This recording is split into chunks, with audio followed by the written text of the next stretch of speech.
ఉన్నటువంటి పొన్నం ప్రభాకర్ గారి విషయంలో మరి మీరు అడుగుతున్నారు, చాలా బాధాకరం, చాలా బాధాకరం. మాదిగలంటే అంత చులకన భావం ఉండటం అనేటువంటిది మరి ఇది ఎంతవరకు కరెక్ట్ అనేటువంటిది ప్రభాకర్ గారు, పొన్నం ప్రభాకర్ గారే ఆలోచించుకోవాల్సిన అవసరం ఉంది. ఆయన కూడా నాకు మంచి మిత్రుడు, ఒక బీసీ నాయకుడు. మరి అంత దున్నపోతు అని లక్ష్మణ్ అనాల్సినంత అవసరం ఏముండే, అసలు ఎందుకు అనాల్సి వచ్చింది? దాని విషయంలో ఇంతవరకు ఆయన వివరణ కూడా ఇచ్చినట్టు లేదు. నేను పొద్దుగాల నుంచి కూడా 2 సార్లు ట్రై చేశాను, అసలు ఏం జరిగిందో కనుక్కుందామని కూడా. కానీ ఆయన దగ్గర నుంచి స్పందన లేదు. నేను ఫోన్ చేశాను, 2 సార్లు చేశాను. అయితే మా లక్ష్మణ్ గారి దగ్గరికి ఇదే ఇష్యూస్ మీద, ఈ యొక్క అమరవీరులకు సంబంధించి ఈ 4 డిమాండ్స్ మీద కూడా రాత్రి మంత్రి సోషల్ వెల్ఫేర్ మినిస్టర్ కాబట్టి ముఖ్యమంత్రి గారి దృష్టికి డిమాండ్స్ అన్ని తీసుకొచ్చి పరిష్కారం చేయాలని చెప్పడానికని ఆయన దగ్గరికి వెళ్ళాం.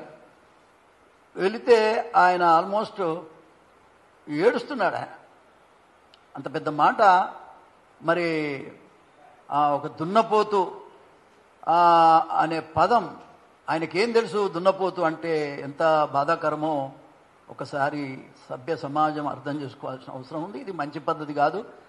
మరి అది ఏం జరిగింది అనేది పొన్నం ప్రభాకర్ గారే చెప్పాలి. ఎందుకంటే నేను అంటున్నది కాదు, ఎవరో అంటున్నది కాదు, అది స్వయంగా లక్ష్మణ్ ఆ వీడియో చూసిన తర్వాత ఆయన పెట్టుకున్న ప్రెస్ కాన్ఫరెన్స్కి వీళ్ళు పోయి, పొన్నం ప్రభాకర్ కానీ అదేవిధంగా వివేక్ వెంకటస్వామి కానీ ఇద్దరు కూడా అక్కడికి వెళ్ళారు. ముందుగా వెళ్ళారంట.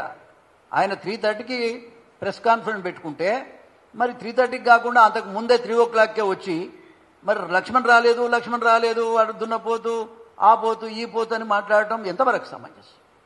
ఇది సభ్య సమాజం తీవ్రంగా ఖండిస్తుంది, ఖండించాలి కూడా. వ్యక్తిగతంగా మాదిగల తరపున కూడా నేను తీవ్రంగా ఖండిస్తా ఉన్నా. ఆయన అనాలంటే ఎన్నో అనొచ్చు, కానీ నేను ఇంకా కూడా ఆయన విజ్ఞతకు వదిలేస్తూనే ఆయనకు ఒక విషయాన్ని నేను చెప్తా ఉన్నా. నిజంగా మీరు అన్నరా లేదా అంటే ఇంకో తిరిగి మాట్లాడతాం. అసలు మీ స్పందన కోసం ఎదురు చూస్తున్నాం. ఒకవేళ అనకపోతే లక్ష్మణ్ గారు అంత ఎందుకు బాధపడతాడు? మాతోని నిన్న 1 గంట సేపు ఈ విషయమే మాట్లాడినారు. ఆయన ఎంతో బాధపడ్డారు. ఈ బాధను కూడా అర్థం చేసుకోకపోతే ఎట్లా? లెక్కలేనితనమా? ఇది మంచి పద్ధతి కాదు. ఇది ఏ రకంగా పొన్నం ప్రభాకర్ గారు కానీ వివేక్ కానీ న్యాయం కాదు, ధర్మం కాదు. మానవత్వం కలిగి ఉండాలి. ఈ వర్గాల వాళ్ళు సఫరర్సు, మీరు కూడా సఫరర్సే. మాదిగోళ్ళు మాత్రమే మరీ హీనంగా చూడాలనేటువంటి స్వభావం మీకెందుకు వచ్చిందో నాకు అర్థం కాదు. ఇది చాలా తప్పు ఆలోచన ఉన్నదట్టుగా నేను గమనిస్తా ఉన్నా.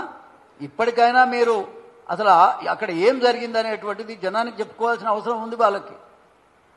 అదేవిధంగా లక్ష్మణ్